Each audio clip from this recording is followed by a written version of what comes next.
ni ngeen wax ni yéen nit ñi. Ah bon. non.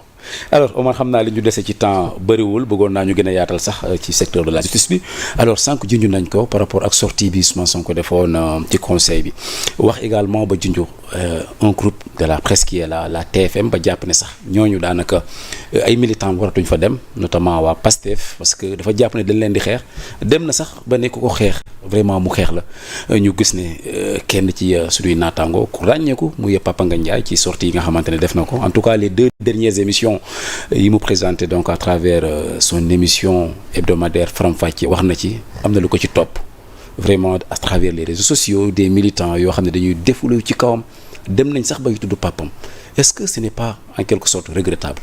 mais balaa boobu. je reviens à TFM. parce que ñoom li ñu jox réplique mooy pourquoi ñu impliqué Youssou Ndour. pourquoi. ñuy impliqué Youssou Ndour yoonam nekku si. waay et chaque fois c'est la même chanson. waay.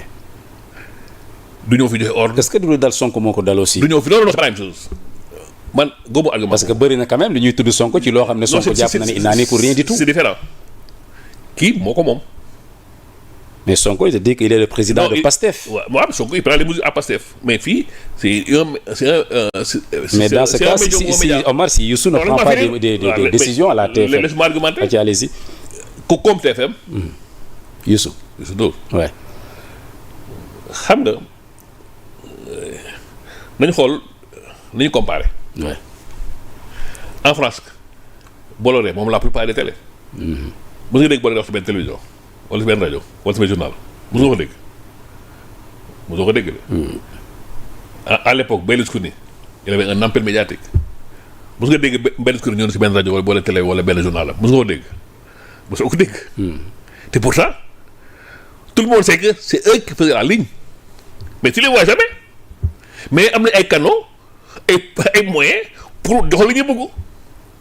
la preuve bi ñuy defee campagne Zemmour bu nekkee candidat. Eric. y a un chroniqueur qui s'est opposé à ça. ouais. mais 2 jours après on l'a plus revu.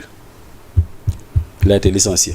waaw kan moo ko licencié si te remonte. mais pour dire quoi aussi sur le cas de Youssou pour dire que c'est Bolloré qui avait mis la ligne éditoriale de CNews lu ko neex moo fay am du feeñ du ñëw du wax mais ils ont c'est déjà intelligent quand même. mais Omar est-ce que nekkoo di def ay accusations. non j'accuse pas vous transposez quand même les cas pour le cas de la TFM dans le monde. soo xoolee cette comparaison là. soo xoolee Citizen Kane. Ouais. c'est un film américain. ce problème là ça fait plus de 60 ans qu'on en parle. Ouais. c'est un problème américain on l'appelle les Citizen Kane ça renvoie à la ville de Murdoch. Murdoch c'était un empire médiatique aussi. mais c'est des gens qui ñooy diriger monde bi ak seen ay médias mais tu les vois jamais et pourtant tout le monde sait ce qu'ils citent. non je n'accuse pas mais je dis que. bokk si génnewu ko si c'est différent. ouais. néew ma Youssou Ndour a fait wala n'a pas fait non je nuance. je compare et je parle sur la base de mon expérience. dans le monde ñi nga xam ne ñoo gën a am ay groupe de presse. ñooy diriger presse bi seen groupe bi muy télé muy rajo doo leen dégg doo leen gis mais ñoom ñooy wax li fay am ak lu am c'est ça la réalité. mais sur le cas de Youssou maintenant xaw ma mais dama la wax ne loolu donc pourquoi pas Youssou Ndour. mais ça dit que am soupçon par rapport ak moom ak ni groupe bi doxee. man honnêtement. li fa am dafay mu neexoo. ça fait longtemps comment se fait-il que tous les samedis tous les vendredis. tout le débat tudd si quelqu'un nekku fa sax. même bu ñu wax de la pluie quelqu'un va trouver le moyen de parler de Sonko. les gens laissent faire pendant tout ce temps-là tous les vendredis tu mets quelqu'un pour parler du temps de Macky Sall. Il y a un chroniqueur qui avait dit que c'est Macky qui le payait pour venir défendre la paire au nom de Diakhalo. Ça enlève à l'émission toute sa crédibilité. Moi je bu mu wax dans le vent. je veux parler sur du concret ça c'est factuel c'est des faits. donc ni Macky Sall fait woon kenn mu ñëw di saaga. oui lii il a dit vrai ou faux. oui il a dit haut et fort. il est venu Macky Sall moo ko jox xaalis muy défendre parti bi et parce que kii jàkkaarloo xamoon nañ ko. et pourtant il y avait pas un autre répondant à l'époque pour défendre l'opposition amuloon. mais lui il est venu tous les vendredis. mais le système continue. bon je ne peux pas faire kenn mu fekk gëmloo ne Youssou n'est pas au courant que moom la il agrée. personne ça c'est bon. mais est-ce que tout ça Omar est-ce que c'est une raison pour Ousmane Sonko war a taxaw ak casquette bi mu am ak dayoo bi mu am pour demander quand même à ses militants de boycotter une télévision de la place. non. bu leen fa demati. mais militant dafa ne émission bu leen di toroxal dafa dem. vrai faux yow en tant que nit boycotté. ak sa toroxtaange bu la gënal. est-ce que toroxtaange moo fa am. ak kay toroxal la. c'est une question que je me pose moi. non c'est que toroxtaange la quand même. Ousmane Sonko c'est une institution. c'est le premier ministre. le problème mooy xam nga li problème mooy. c'est-à-dire que wax bi yëpp si moom la ñu këpp. même bu dul cëpp c'est pas l'ordre du jour. comme ni muy këpp Youssou Ndour nag Omar. non ils vont trouver les moyens non non Youssou Ndour ça c'est la réalité li ma wax téere lu deñ waaw yi ma la wax nii lu deñ c'est un exemple universel on a vu et puis man dama yàgg dox gis naa moi je connais comment ça marche le grand système là. j'ai travaillé beaucoup d'années à RFI comme expert concepteur étranger j'ai vu comment ça marche loo xam ne mënoo ko sa xalaat. dafay am foofu. yoo xam ne boo nekk fii déglu doo ko mën imaginer mais je le vois je le vis kenn nekk lu ma ko. donc yooyu mën nga gëm yooyu mais man. li ñu dese ci temps daanaka bëriwul mais si sur le cas de Papa Ngagne xam naa ne xam nga ko côtoyé nga ko xam nga sama waay la moom gis nga vraiment coow bi mu ci jëlee waaw xam nga aussi xam nga mën a ay loo wax waxoo ñu fay ko rek waxoo dara ay doo xam fa lay mujjee de lañ ko bëgg a wax foofu c'est-à-dire que ay bu ñëwee ce qu'on appelle les dégâts collatéraux c'est-à-dire que soo xoolee beneen partie bi. ñoom ils ont pensé que dañ leen tooñ. je juge pas je loolu lay fait. Ouais. ñoom ils ont apprécié que dañoo fayu. maintenant fayu bi mun na jël ay proportions yoo xam ne xëy na mënoon na ñàkk. comprendre nga. Ouais. mais xam nga mënoo jël benn problème rek xool ko benn côté rek. Ouais. c'est-à-dire que kuñ ne fayu na rek. da fekk tooñ nañ ko donc ñaari côté am na. bon mais man personnellement. Ouais. bon ça c'est très personnel. par la petite histoire. Ndaga man dafa maa neex. ah bon oui dama ko déglu muy Ndiaga Mbaye. muy Bou Kounta muy Samba Diabéte Samb. moi j'ai bien écouté ça. parce que pourquoi. ñooñu seen dimension vraiment culturelle c'est le patrimoine. et puis li ñuy wax bon c'est sénégalais. waaw xam nga des fois foo ñu li ñu nekkee foo ñu ko na nga xool ak suñu bët. c'est les chansons érotiques inventé wuñ ko. suñu patrimoine la bokk. waaw laabaan lu ñuy wax ci laabaan yi donc c'est les chansons érotiques yoo xam ne bokk na suñu aada suñu tradition. te vieux yooyu Pape ñoom ñooy garder loolu. moi je vois le côté artistique. la preuve je l'écoute xam naa lu man laaj naa bu yàgg lu muy teg xam naa. mais ça m'a jamais choqué parce que c'est culturel. c'est érotique. su ñun la bokk pour moi c'est les gagnants du patrimoine. Maintenant comme j'ai dit par ricochet ñu tudd papaam. est-ce que c'était pas abusé? bon.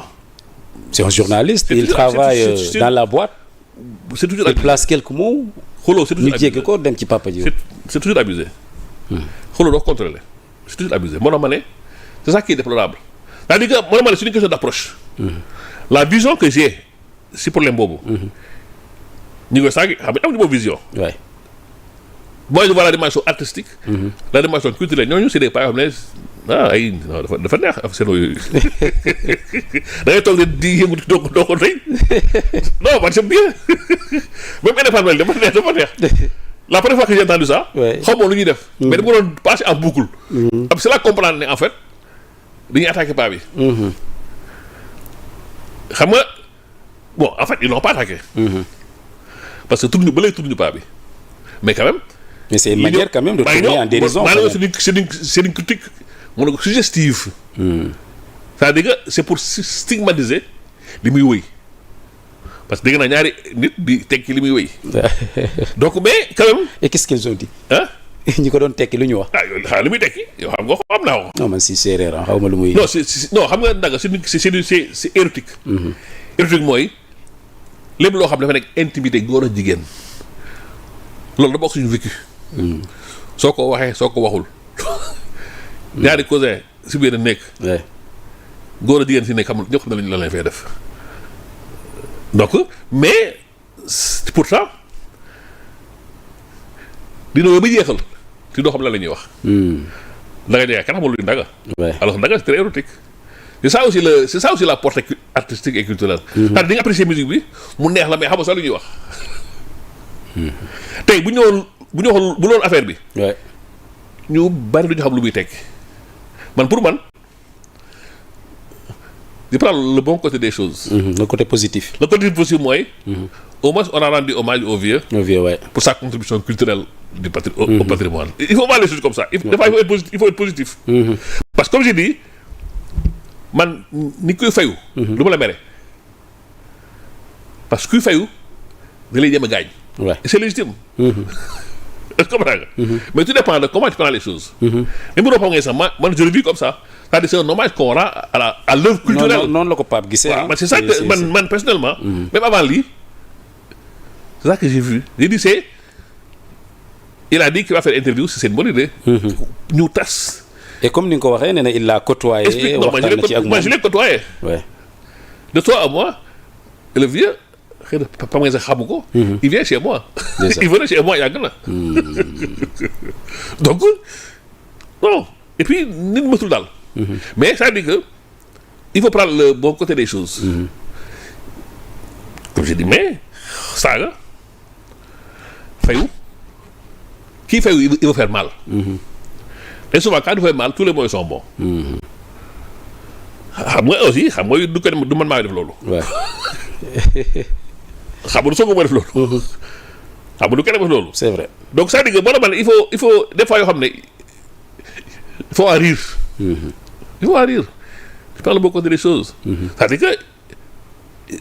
Et que dire de la posture de Papa Ngagne? On a vu que malgré tout ça il n'a pas été dévasté. Non mais c'est ça. mu jël ko ak philosophie. il faut parler les choses. xam naa jot nga ko peut-être fréquenter Papa Ngagne. il faut parler les choses. Non, Papa Ngagne quand même c'est un solide mais quand même nit la. parce que son père c'est intime quand même. ku laal sa papa. même bu ko saagul sax. c'est vrai. yow boo ngeen xamee ne ku ne sa papa dafa soof laa xam ne soof. ñu gis sa bopp. donc le père c'est charnel. mooy fi nga jógee. c'est vrai. donc chaque fois yow même bu ndawee mën nga ko amplifier. mais comme j'ai dit loo gis nañ ko relativiser ça a permis à beaucoup de gens. xam lan mooy Ndaga. ça a permis à beaucoup de gens de redécouvrir le patrimoine. man yëpp xamoon naa ko parce que c'est des choses que j'aime Samba Jabar Samb Boukounta Ndiaga May j'aime les écouter. parce que seen wax dafa riche. tu vois c'est des philosophes. et comme je dis ce qui dit c'est érotique mais érotique suñu culture la bokk. dañu bokk ci histoire réew mi. non suñu culture la bokk. suñu culture c'est très érotique. donc moi je vois le côté artistique moi je vois au vieux dans cette chanson-là une œuvre artistique. une œuvre culturelle boo xam ne day wane dara suñu sanjukaay ñun am nañu moom. xam nga des fois bu ñu ne ay on parle de porno et autres là. du porno. mais nous on a notre façon de faire ça. c'est comme on dit c'est quelque chose de très exotique.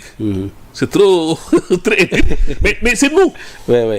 et souvent aussi mooy yoo xam ne ñun xamuñu ko si ñun. et ça permet à beaucoup de gens de le découvrir. Il faut prendre les choses du bon côté. En tout cas merci Omar Temps bi jeex na ça a été quand même un immense plaisir de partager avec yow encore une fois le plateau mu bàyyi la nga placer en quelques secondes les derniers mots. non bon dernier mot